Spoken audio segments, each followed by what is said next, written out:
मित्रांनो, तुम्ही स्पर्धा परीक्षांची तयारी करत आहात का? तर आजचा व्हिडिओ तुमच्यासाठी खूप महत्त्वाचा असणार आहे. नमस्कार विद्यार्थी मित्रांनो, एम-पी-एस-सी एक्झाम गाईड या यूट्यूब चॅनलवर आपल्या सर्वांचे स्वागत आहे. आज 5 जून 2026 या दिवशीच्या चालू घडामोडींवरील महत्त्वाचे प्रश्न आपण या व्हिडिओमध्ये बघणार आहोत. मित्रांनो, आपण या व्हिडिओमध्ये जे प्रश्न बघणार आहोत ते येणाऱ्या स्पर्धा परीक्षेत थेट विचारले जाऊ शकतात. त्यामुळे आजचा व्हिडिओ खूप महत्त्वाचा असणार आहे. त्यामुळे आजचा व्हिडिओ तुम्ही शेवटपर्यंत बघा आणि अशाच दर्जेदार प्रश्नांसाठी आजच एम-पी-एस-सी एक्झाम गाईड या यूट्यूब चॅनलला नक्की सबस्क्राईब करा. चला आता आपण पहिला प्रश्न बघू. भारत सरकार 114 राफेल लढाऊ विमाने खरेदी करण्यासाठी कोणत्या देशासोबत भारत सरकारने 3.25 लाख कोटी रुपयांचा करार करणार आहे भारत? तर याचं उत्तर आहे फ्रान्स. फ्रान्स हे याचं योग्य उत्तर आहे. तर भारताने फ्रान्सकडे 114 राफेल विमानांसाठी अधिकृत मागणी पाठवली आहे. या महाकाय कराराअंतर्गत तब्बल 94 विमाने भारतात तयार केली जाणार आहेत. भारतीय हवाई दलाची ताकद वाढवणे आणि सामरिक क्षमता बळकट करणे हा या कराराचा मुख्य उद्देश आहे. चला आता आपण पुढील प्रश्न बघू. आसाममधील मोगा रेशीम क्षेत्राला जागतिक स्तरावर नेण्यासाठी कोणते नवीन मिशन सुरू करण्यात आले आहे? तर याचं योग्य उत्तर आहे मिशन सेने हजोरी. मिशन सेने हजोरी.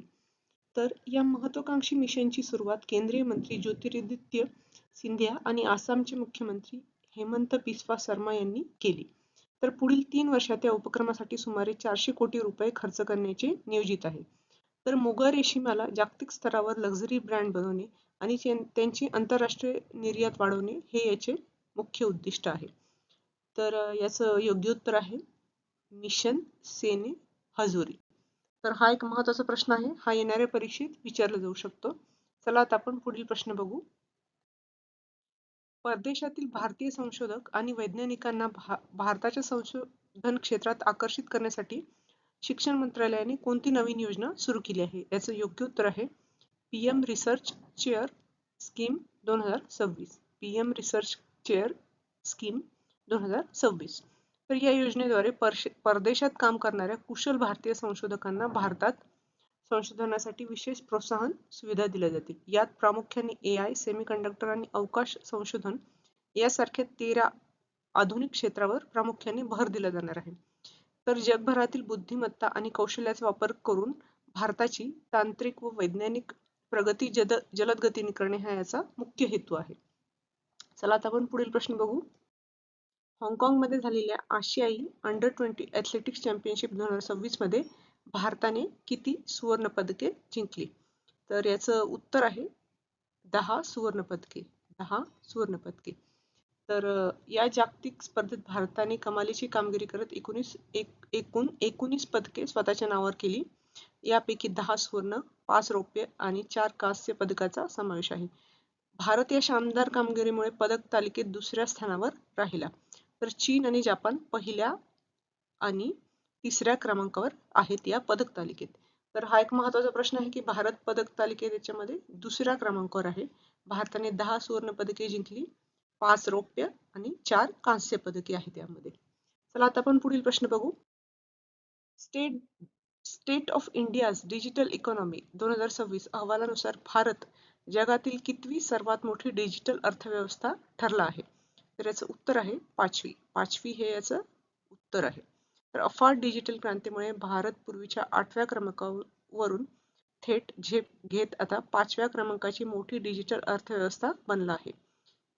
विशेष म्हणजे AI कौशल्याच्या बाबतीत भारत संपूर्ण जगात दुसऱ्या स्थानावर आहे. तसेच सध्या जगातील एकूण AI वापरकर्त्यांपैकी तब्बल 20% युजर्स एकट्या भारतात कार्यरत आहेत. तर भारत ही 5वी सर्वात मोठी डिजिटल अर्थव्यवस्था ठरली आहे state of India's digital economy 2026 अहवालानुसार. तर हे तुम्ही लक्षात ठेवा. चला आता आपण पुढील प्रश्न बघू. आंध्र प्रदेशातील कोणत्या उपक्रमाला 2026चा जागतिक स्तरावरील फूड प्लॅनेट प्राइज मिळाले आहे? तर याचं उत्तर आहे Andhra Pradesh community manage natural farming. Andhra Pradesh community manage natural farming. तर हा पर्यावरण क्षेत्रातील सर्वात मोठा सर्वात महत्त्वाच्या पुरस्कारापैकी एक मानला जातो. जो दरवर्षी स्वीडनकडून प्रदान केला जातो. हा जो पुरस्कार आहे हा दरवर्षी स्वीडनकडून प्रदान केला जातो. तर आंध्र प्रदेशातील शाश्वत व नैसर्गिक शेतीला यशस्वीरित्या प्रोत्साहन दिल्याबद्दल हा सन्मान मिळाला आहे. तर या मानाच्या पुरस्कारासोबत तब्बल 1.5 दशलक्ष डॉलर्सचे रोख बक्षीस मिळाले असून हा उपक्रम 2016 पासून अविरतपणे सुरू आहे. चला आता आपण पुढील प्रश्न बघू. संयुक्त राष्ट्र महासभेच्या 81व्या सत्राचे अध्यक्ष म्हणून कोणाची निवड झाली आहे? तर याचे उत्तर आहे खलीरुर रहमान. तर अनुभवी राजनी खलीरुर रहमान हे बांगलादेशचे परराष्ट्र मंत्री म्हणून कार्यरत आहेत. संयुक्त राष्ट्राच्या अत्यंत महत्त्वाच्या सभेचे नेतृत्व करण्यासाठी त्यांची 1 वर्षाच्या कार्यकाळासाठी निवड झाली आहे. ते आगामी 2026 मध्ये आपला अधिकृत पदभार स्वीकारणार आहे. तर हा एक महत्त्वाचा प्रश्न आहे, हा तुम्ही लक्षात ठेवा. चला आता आपण पुढील प्रश्न बघू. केंद्रीय माध्यमिक शिक्षण मंडळाच्या म्हणजे CBSEच्या नवीन अध्यक्षपदी कोणाची नियुक्ती करण्यात आली आहे? तर याचं उत्तर आहे प्रशांत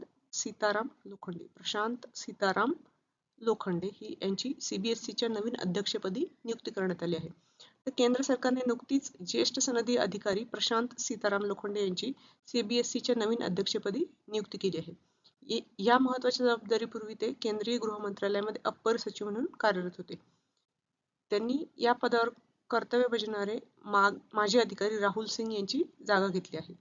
तर मित्रांनो, हे होते आजचे प्रश्न. तुम्हाला आजचे प्रश्न कसे वाटले हे कमेंटमध्ये नक्की सांगा. हा व्हिडिओ आवडला असेल तर व्हिडिओला नक्की लाईक करा आणि या व्हिडिओला नक्की शेअर करा. आणि अशाच दर्जेदार चालू घडामोडींवरील प्रश्नांसाठी आजच MPSC एक्झाम गाईड या YouTube चॅनलला नक्की सबस्क्राईब करा. धन्यवाद.